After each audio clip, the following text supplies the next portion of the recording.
Selamat pagi Bapak Ibu Saudara sekalian. Mari kesempatan pagi ini kita akan kembali bersama-sama merenungkan firman Tuhan yang saya bacakan dari surat Yakobus pasal 2 ayat yang pertama. Yakobus pasal 2 ayat yang pertama.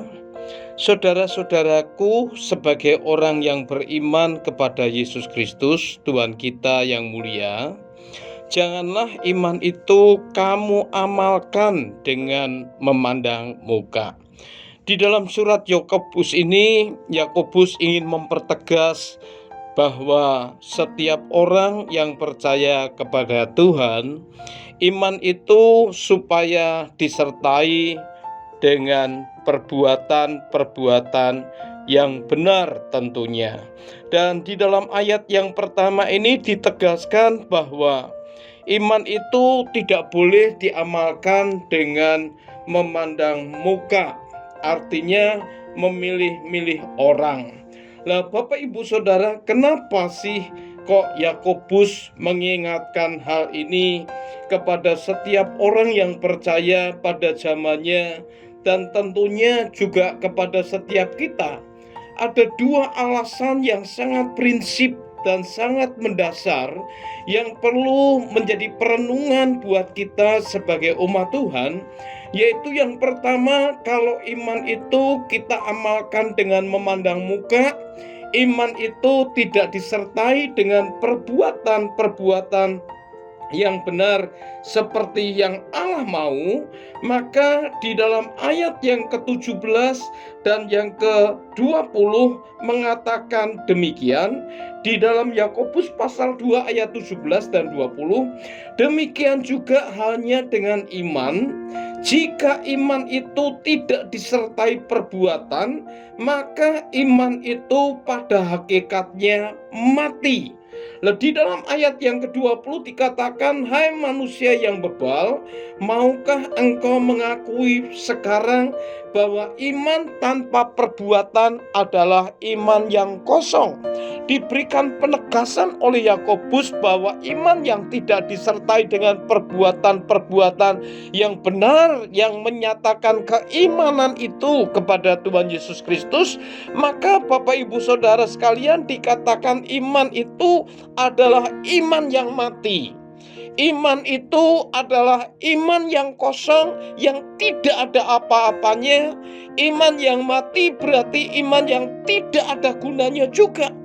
Dan ini hal yang pertama tentunya menjadi masalah yang serius buat umat Tuhan pada waktu itu, saat mereka berkata percaya kepada Tuhan, tetapi di dalam perbuatan tindakan-tindakan mereka tidak lagi mengikuti kaidah-kaidah kekristenan atau sebagai umat Tuhan.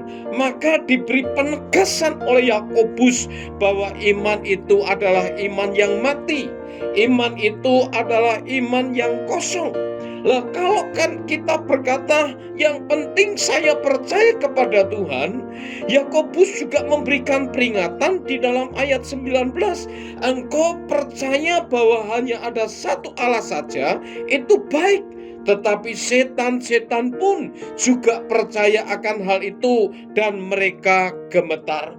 Ini hal yang pertama Bapak Ibu Saudara sekalian, bahwa kalau kita mempercayai kepada Tuhan, tetapi iman itu kita amalkan dengan memandang muka, dengan memilih-milih orang, maka dinyatakan bahwa iman itu iman yang kosong dan iman yang mati. Hal yang kedua tidak kalah menarik, ternyata Bapak Ibu Saudara sekalian, iblis itu sekalipun disebut oleh Alkitab sebagai bapak pendusta, tetapi ada tabiat yang lain yang ada dan melekat di dalam diri iblis. Iblis itu ternyata juga memilah-milah orang. Iblis itu juga pilih-pilih orang Bapak Ibu Saudara sekalian. Sehingga kalau kesempatan pagi hari ini kebenaran firman Tuhan saya beri tabiat iblis sebenarnya untuk mengingatkan kepada kita supaya kita ini hati-hati, supaya kita ini waspada. Dan bukankah memang iblis setelah mencoba Yesus, dia senantiasa menunggu waktu yang tepat untuk apa? Berusaha menjatuhkan umat Allah, berusaha untuk menanamkan karakter dan pribadinya kepada umat Tuhan. Makanya firman Tuhan memberikan penegasan-penegasan, memberikan penjelasan-penjelasan supaya kita boleh hidup di dalamnya dan kita juga boleh melakukan di dalam hidup ini sesuai dengan keimanan kita. Amin. Mari kita berdoa. Bersyukur kepada Tuhan kalau pagi ini Tuhan boleh senantiasa mau kembali mengingatkan kepada kami apa yang harus kami perbuat sebagai bukti keimanan kami. Mari kiranya Tuhan yang akan menolong kami. Berikan kepekaan di dalam roh kami. Berikan kami hikmat-Mu supaya kami boleh mengambil keputusan-keputusan yang bijak, yang sesuai dengan harapan dan keinginan Tuhan. Di dalam berkat nama Tuhan Yesus Kristus, Tuhan dan Juru Selamat kami yang hidup, kami peralaskan doa sembahyang kami. Haleluya. Amin.